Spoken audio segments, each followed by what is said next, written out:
Okay, how is everybody today? I want to do a video. Everything's very chaotic right now. Won't go into details about things, but something that I was given this week, and it's important that I share it on. The word intense. And what I want to talk about, there are several scriptures. I know it's in 1 Kings, a few other places, Chronicles, I think, where it said that God dwells in tents with the people of Israel. Now, this word I just kept getting this intense, okay? And so now what I want to kind of show how it unfolded for me. And you got to understand, a lot of what I share on my thing is only in my understandings of things. And it's usually everybody's very good. I don't really get a lot of flack or argument. I mean, there's a few things here and there that people may question, or it may be hard for them to accept. But usually the messages are perceived very well. And what I want to show today, it's just how it worked out for me. Intense is intentions. You see, God dwells in the intentions of the people of Israel. Alright? And I'm going to go through this fast because I've already made this video and I deleted it. It's same kind of chaos I think a lot of people are going through right now, almost like a confusion, and everything around them seems to be collapsing, and its finances, and its family, and its fear, and its anxiety. And for me, I have a lot of senior citizens, and I'm noticing a lot of confusion with them, and a lot of family members, and it's almost like people are just going insane. And this is why this word is so important, because it's the intentions. What are a person's intentions? Because see, this goes back to, I preach a lot about the imagination and your thoughts and your mind and your consciousness, and the concept of who is controlling these thoughts. Okay, and this is where I've said time and time again that the ego, if the ego is controlling a person's thoughts and an intent, or is the heart, okay, is the heart controlling the intentions? And this goes to so many scriptures. I mean, it's do unto others as you would do unto yourself. It's the idea of loving others and more than you love yourself, because the ego is going to drive the intentions totally for yourself. And the definitions of intentions is a plan or a thought. Okay, thought is imagine. All right. Now, in Hebrew, the word intention is kavanah. Now, in my playlist of videos, there is a video that is called Altar Bread, and I'm telling about a dream that I had one night, and I'm going to give it to you briefly here, but I would recommend taking a look at that video. Basically, I am in a stone cube, and the cube on the inside looks like a stagecoach. There's a bench on one side and a bench on my side. I'm sitting on one side, and on the other side is like a Middle Eastern man. And he's more Greek. I wouldn't say like Islamic and covered in shrouds. He had on like a robe, and he was a little heavy set and dark skinned and a beard, and really nice and happy and jolly.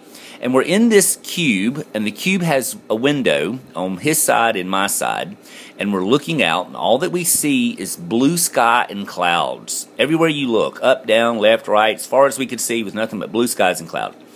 Well, on top of this cube, or this box, was, and I knew it in the dream, was angels, and they were kneading bread, and they were packing it or laying it on almost like an overhang. If you look out a window, you can see the overhang. So we could see like their hands putting this bread out and was baking it on this stone. And the man kept saying to me, "Not yet. Not yet." And we'd watch and he'd say, "Not yet." Well, finally the bread started turning golden brown and the man says, "Okay, now." And we both reach out the window and we break off a piece of bread, almost like breaking a icicle off of a roof of a house. You know how they hang out like that. So we had reached out and broke off a piece of the bread and started to eat it. And when I eat this bread, it tasted like steak. Then it started tasting like strawberries. And I realized that whatever I thought of is what the bread tasted like. So when I realized this, I looked at the man and I said, "What kind of bread is this?" And the man said to me, "Kabano." Okay? And in this, I was thinking the B, well, he said like kavana or kavano. Okay, so when it was like the V was a B, or the B was a vice versa. So anyway, when I got up the morning and I looked up Kabano bread, Kabano bread is the largest manufacturer of altar bread in the world. And I thought, wow, that was so profound. I'd eaten altar bread in my dream. Well, after I've been giving this understanding now of Kabano, okay, it's bread of intentions. And in the dream, I thought of steak. That was my plan or my thought, and that's what the bread tasted like. I thought of strawberries. That's what the bread tasted like. So the bread responded to the intentions. So actually, when the man told me kavano, he was actually, it's both. It's like an altar bread, and an altar bread is a bread of intentions, because kavanah is, or kavano, is the Hebrew word for intentions. Kavanah, kavano. Alright, so then, and I just want to show you this, and this is where, these notes, I had already written this in a video, but it became deleted. In Aramaic, Hebrew, Sanskrit, ka, K-A, means cube. Okay? We have Merkabah, and the Merkabah is this. You know, I have this understanding of this, and I've shown this. This is the Merkabah. Okay, when you look at it, it's the Star of David, but this is where I've tried to get people to understand and grasp the concept of 7. We're taught 6, but people never understand 7.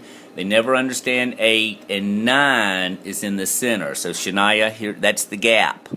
And in the gap is the spark of imagination. Okay, a lot of people are, this is the middle. This is what's called the middle way and all. Getting back to that. Alright, I done a video on karma. Ka.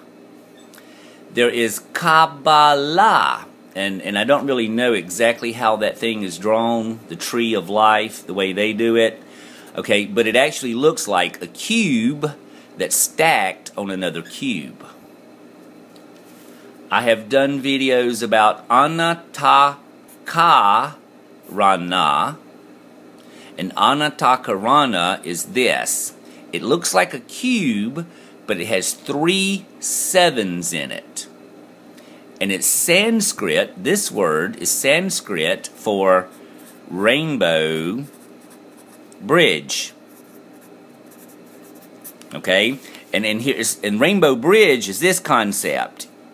Here, the columns, the 2 columns. Okay, and also I would even say these are your 2 cherubim. You see, in cherubim I can't draw. We just put a wing here and a wing here, and there's his little head and his eyes. Okay, and he's looking one way, and here's the other little cherubim, eyes, and little body here, and here's his little wings. Okay, and he's looking this way. All right, and then here in the middle is what we're going to say is the spark, okay, the arc, the spark, and the bridge is being built like this, Rainbow Bridge, okay, and then boom. Now, and these here are also what are your columns, okay, but there is also teachings on what is called the third column, which is going to be here in the center, the third pillar. All right, and what I'm going to tell you in this, that third pillar is in Revelations. I think it's Revelations. Jesus is saying, I will make you a pillar in my Father's house and give you a new name. Okay, and I have experienced this. I could really elaborate on some of that, but I don't know if I'm supposed to talk about that. But this is the third pillar, okay, and this is the Rainbow Bridge between two, because it's kind of like this concept: black, white, okay, good, evil, all right, but there is a reconciliation. Third pillar. So it's just some interesting stuff I thought I needed to pass on to people right now, because I know a lot of people are really torn here at this moment, and this time is for that. It's all, everything's exactly the way it's supposed to be right now. All right, have a good day. I just wanted to try and share that. And you know what? And these things, it's all in the scripture. It's all over the place. But when a person is seeing like this, and this is still back to the concept of one eye, okay? But when the eye becomes single, it's the concept of this column, this pillar. Okay? But you gotta bridge the two to get here, which is the narrow path. You see, the road to hell is wide, and the path to heaven is narrow, and few find it. Well, it takes this one and this one coming together to find that path. All right, love you guys. I hope everybody's doing well. Hold on. It's all going to be okay.